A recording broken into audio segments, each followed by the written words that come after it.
All right, this is the in-out boxes homework. The directions say, complete each table below following the rule that's given to you.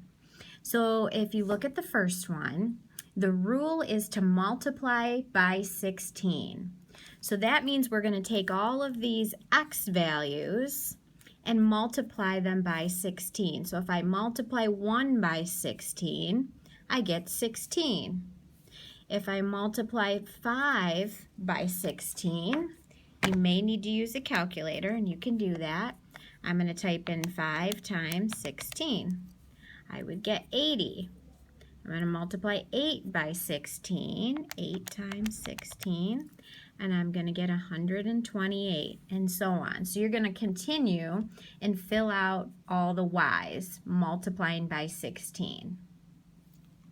All right, go to the second one. The second one, the rule says we're going to add 24. So I'm going to go to my x column and I'm going to add 24 to each one. So 10 plus 24 equals 34. Then I'm going to go to the next. I'm going to add 24.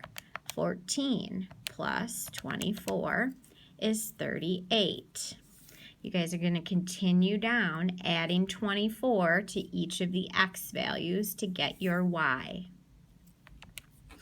All right, and the last one, the rule is to subtract 13. So I'm going to do 15 minus 13. If you need to type that in, 15 minus 13 is 2. Then I'm going to do 29 minus 13. 29 minus 13 equals 16, and so on. So you're going to follow that pattern or rule all the way down. All right.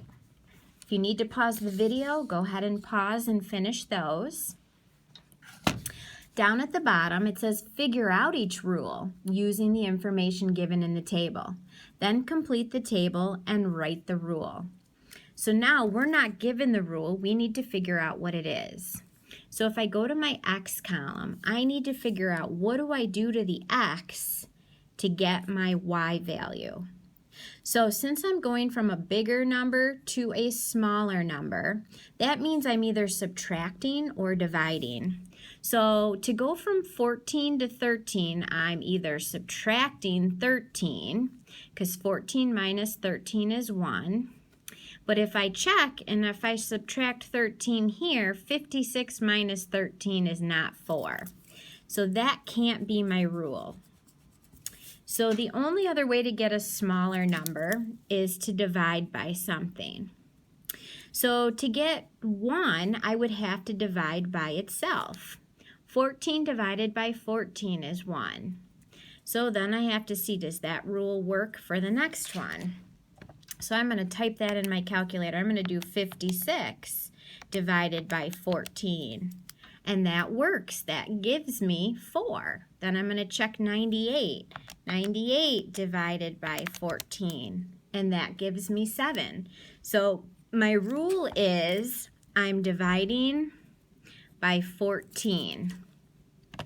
Okay? That's the rule. So to write it, we would write that like x divided by 14 equals our y value.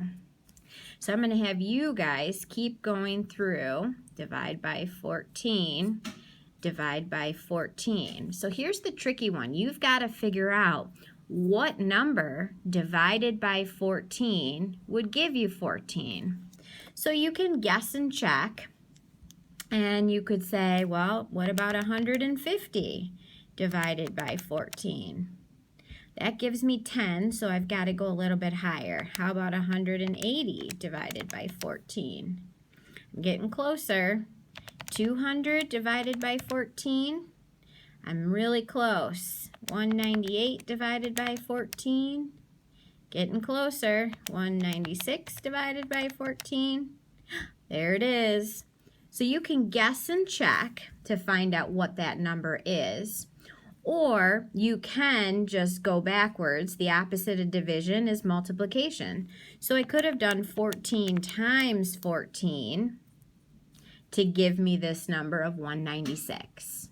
Okay, so that's the way you can find this number here. So you're going to continue on with the other tables trying to figure out, I'm going from a small number to a big number, so that means I either need to add or multiply. So if I add to go from 12 to 36, well, 2 plus 4 is 6, 1 plus 2 is 3. So I would be adding 24. Let's see if that works over here. 5 plus 4 is 9. 1 plus 2 is 3. It does. Let's check. 9 plus 4 is 13. 2 plus 1 is 3 plus 1. Okay, so that's my rule. I'm adding 24. So I'm going to write that as I take my x value, I add 24, and that equals my y value. So you guys continue on the next two tables trying to figure out what the pattern is. If we're going to a smaller number, that means you're either going to divide by something or subtract.